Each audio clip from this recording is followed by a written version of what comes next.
కోవెల్లో ఊర్వశులైనా ఊరించే మేనకలైనా ఆ చిన్నారిని చూశారంటే చినబోరా తన చెలికత్తెలుగా ఉంటే చాలని అనుకోరా ఏ కలలో లేదే ఆనందం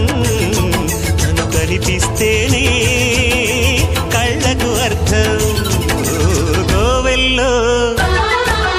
దీపంలా కావ్యంలో భావంలా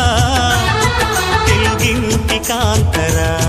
తొలి సంజ కాంతిరా నా ఎదలో ఊయలు